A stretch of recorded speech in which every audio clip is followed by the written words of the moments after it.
Hi, we're here with Mike Kaufman, who's a leading attorney in the greater Cincinnati area who has a specialty in the area of alternative dispute resolutions. We're asking Mike to explain a little bit how that process works in terms of traditional divorce versus alternative methods.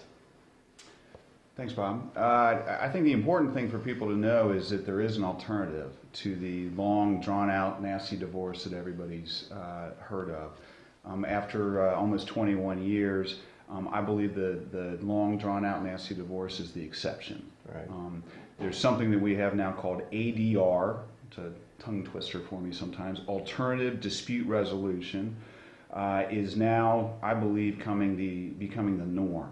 And I believe it's because the public is becoming more aware that it's an alternative to court. Right. It saves the participants from the long, nasty, drag out, fight it out Definitely. process. Okay. Definitely. As far as the types of alternative disputes, there's more than one, right? Yes. Okay. So what are some of those other options? In family law, which is our nice way of saying divorce law, the two main types is collaborative law and mediation.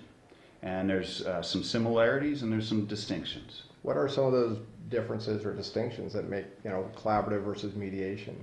I think there's more distinctions. If I could, let me just start with the main similarity is collaborative law and mediation is 100% voluntary. You cannot make somebody participate in collaborative law. You cannot make somebody go to mediation. If you compare that to court, a divorce is nothing more than a lawsuit to terminate your marriage. It's an involuntary action. You have to go and some third person, a judge or a magistrate, here's your case, and they're going to impose something upon you. With collaborative law and mediation, because it's voluntary, that's the beauty of it. You are not going to agree to anything that you don't want to agree to. And when people realize that, it's an appealing option for them. Oh, absolutely. So then, as far as mediation, what's the distinction between, say, mediation and the collaborative process? I believe the main distinction is when do the attorneys become involved in the process. With collaborative law, attorneys are involved right from the beginning. In fact, who you select as your attorney is very important because like many fields, there's people that hold themselves out to be collaborative law attorneys, but they haven't been trained in collaborative law. They don't truly practice in a collaborative manner. So who you select is very important. Once the attorneys have been selected, then usually we schedule a series of four-way settlement conferences. The husband and wife and the two attorneys get together at somebody's office at a table and you discuss the various topics.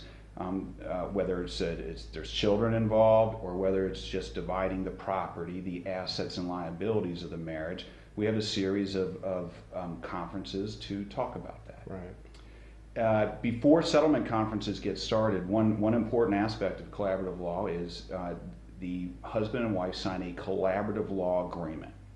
That agreement is very important because it memorializes the commitment that all four of the people are making to resolving this outside of court.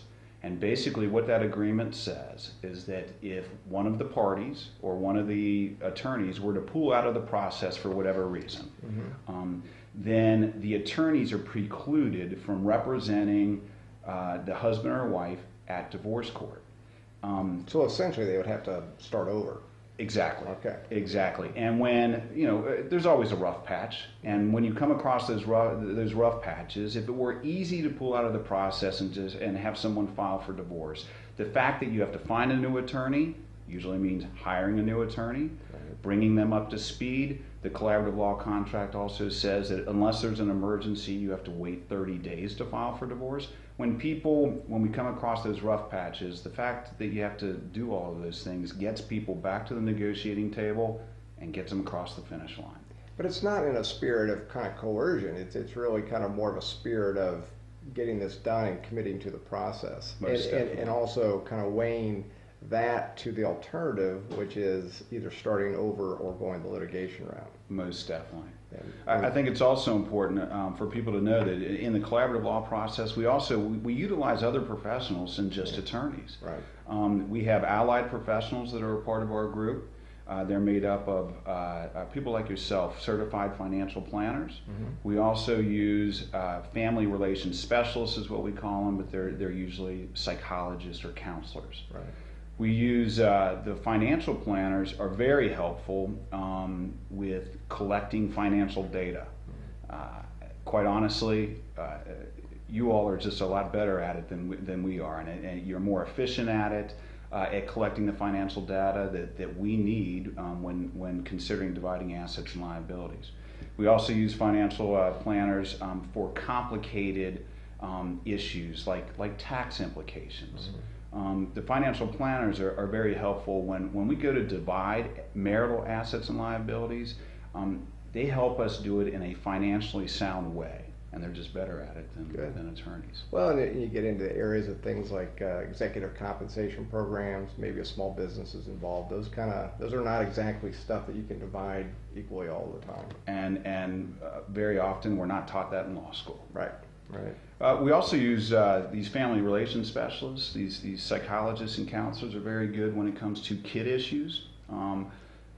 Essentially, we divide children. We have custody. We're doing parenting schedules, child support.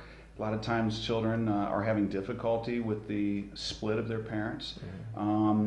There's also, and when you're negotiating the end of a marriage, whether it's through divorce court or a dissolution or collaborative law mediation, it's emotional, and a lot of times there's emotional hot buttons, and the counselors are very good with us in assisting keeping it so they're not an issue. So the hot buttons are not an issue, and it's more smooth and efficient. Right. So if you're someone that's facing this prospect of ending your marriage and you're kind of evaluating your alternatives, really they really need to key in on what are the key, the top 2 or 3 things they got to be thinking about. What do you tell your clients? What's best for the family is number one. Right. Going to court is usually a scorched earth policy, win at all costs. That's never good for the family. Right. You may not be husband and wife for much longer, but you're always going to be mom and dad, and you're going to be mom and dad, or grandma and grandpa after that. So that's number one. Certainly, any reasonable person doesn't want to spend any more than they have to on a divorce or a dissolution, and time is usually a big consideration. Nothing is more slow than court. Right. ADR tends to be faster, and it tends to be less expensive. And they have more control over the process. Absolutely. That's terrific. Well, thank you very much. I appreciate you filling us in on what alternative dispute resolution really means and the benefits to the people going through the process. Thank you.